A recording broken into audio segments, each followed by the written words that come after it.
Vamos lá então, pessoal. Para fazer o cálculo do custo médio ponderado de capital, a gente vai utilizar como referência, como dados, esses custos de cada uma das formas de financiamento de longo prazo. Então, vamos supor que a gente tenha uma empresa, uma sociedade anônima, que calcula o custo de cada uma das modalidades de financiamento. O custo dos empréstimos de longo prazo, das debêntures, é 9% ao ano. O custo das ações preferenciais é 11%.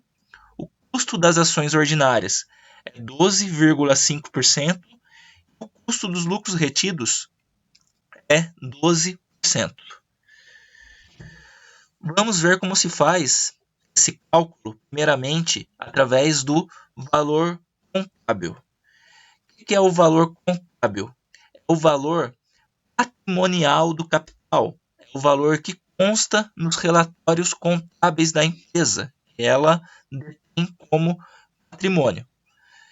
Então, supondo que essa empresa, essa sociedade anônima, de acordo com os relatórios contábeis do dia 31 de dezembro de 2018, possua 1 milhão de ações ordinárias a R$ 50 cada ação ordinária, 500 mil ações preferenciais a R$ 50 cada ação preferencial e 35 milhões de reais de empréstimos a longo prazo, de emissão de debêntures. Esse é um valor patrimonial que consta nos relatórios contábeis. Então, o primeiro passo para calcularmos o custo médio ponderado de capital é achar o valor total de capital dessa empresa, tomando capital próprio e capital de terceiros. O que é o capital próprio? O capital próprio são tanto as ações ordinárias como as ações preferenciais. Lembrem-se que ações são títulos que dão a quem possui esses títulos, uma parte da empresa. É como se quem comprasse uma ação virasse sócio da empresa e, portanto, estivesse injetando capital nela, capital próprio, tanto ações ordinárias como ações preferenciais. Lembrem-se da diferença entre ações ordinárias e ações preferenciais. Ações ordinárias são ações que dão direito a voto, dão direito a influenciar nas decisões da empresa. E ações preferenciais são ações que dão preferência na hora de receber dividendos, ou seja, receber parte do lucro da empresa. E como que nós calculamos o total de capital que a empresa tem? Se consta nos relatórios contábeis que ela tinha 1 milhão de ações ordinárias, 1 milhão de títulos de ações, cada título, cada ação valendo R$ 50, para achar o valor do capital expresso em ações ordinárias, nós precisamos multiplicar o número de ações pelo valor dessas ações. Então, se temos 1 milhão de ações ordinárias, iremos multiplicar por R$ 50, que é o valor de cada ação, achar aí um resultado de 50 milhões de reais de capital expresso em ações ordinárias. Para as ações preferenciais, procedemos da mesma forma. Se consta nos relatórios contábeis que a empresa tem 500 mil ações preferenciais, cada uma valendo R$ 50 de valor patrimonial, para achar o total de capital expresso em ações preferenciais, multiplicamos 500 mil, que é o número de ações, 500 mil, que é o número de ações, por R$ 50, que é o valor de cada ação, chegamos num total de capital expresso em ações preferenciais de 25 milhões de reais. O total de capital de terceiros já está expresso nos relatórios contábeis. Nos empréstimos a longo prazo, é então de 35 milhões de reais. Para acharmos o valor do capital total, temos então que somar o capital expresso em ações ordinárias com o capital expresso em ações preferenciais, mais os empréstimos a longo prazo, que corresponde ao capital de terceiros. Temos então o capital capital dessa sociedade anônima, dessa empresa, de 110 milhões de reais. Então, encontramos o capital total de 110 milhões de reais. É necessário agora, para fazer o custo médio ponderado de capital, encontrar a proporção de cada uma dessas formas de capital dentro do capital total. E como que faremos isso? Como que vamos achar a proporção de ações ordinárias, a proporção de ações preferenciais, a proporção de empréstimos a longo prazo dentro do capital total da empresa? Para isso, nós precisamos dividir o valor do capital expresso em cada uma dessas formas de financiamento em relação ao capital total, dividir pelo capital total da empresa. Então, começando pelas ações ordinárias, nós tínhamos encontrado o valor do capital expresso em ações ordinárias, 50 milhões de reais.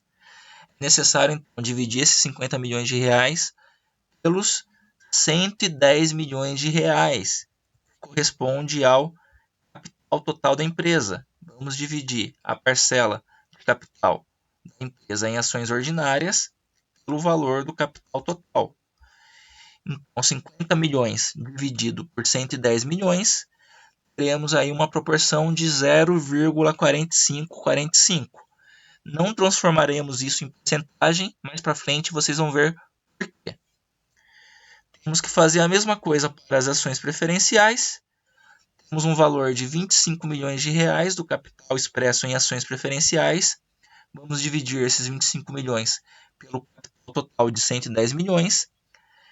E acharemos então uma proporção de 0,2273 em ações preferenciais. Mesma coisa faremos para os empréstimos a longo prazo. A empresa tem 35 milhões de reais expressos em empréstimos a longo prazo, que corresponde ao capital de terceiros, dela. Vamos dividir isso pelo capital total de 110 milhões de reais. Encontraremos uma proporção de 0,3182. Agora é a hora de passar para a fórmula. Lembrem-se, não tente ficar decorando a fórmula. Isso não é importante aqui nessa matéria. O importante é você entender os conceitos por trás dessa fórmula. Então, essa é a fórmula do cálculo de custo médio ponderado de capital. O que nós temos que fazer aqui?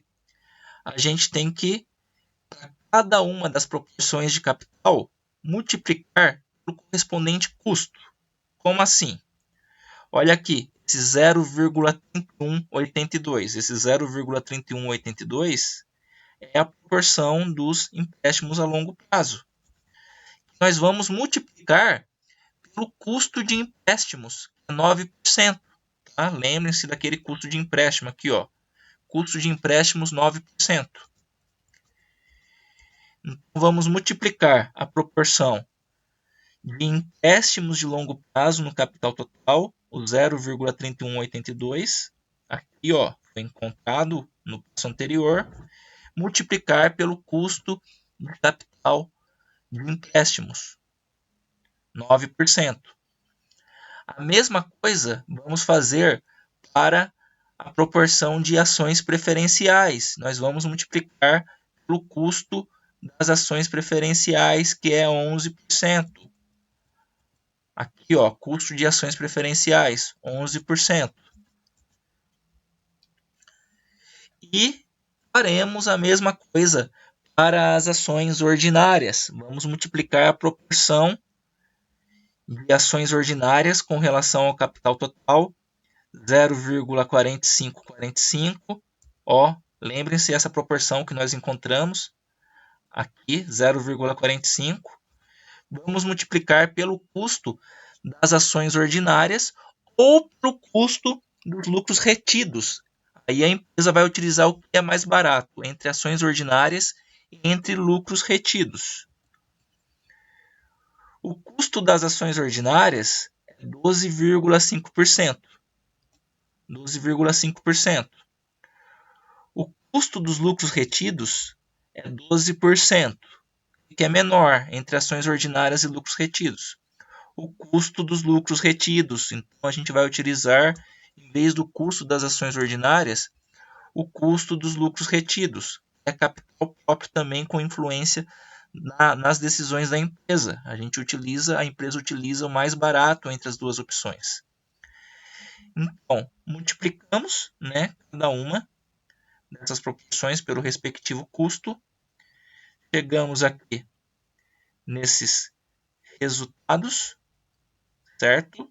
Cada uma dessas multiplicações e somamos esses três resultados. Ao final, a gente vai encontrar o custo médio ponderado de capital, que é 0,1081. E aí, custo de capital sempre expresso em porcentagem. O custo médio ponderado de capital, através do cálculo pelo valor contábil, será de 10,81%.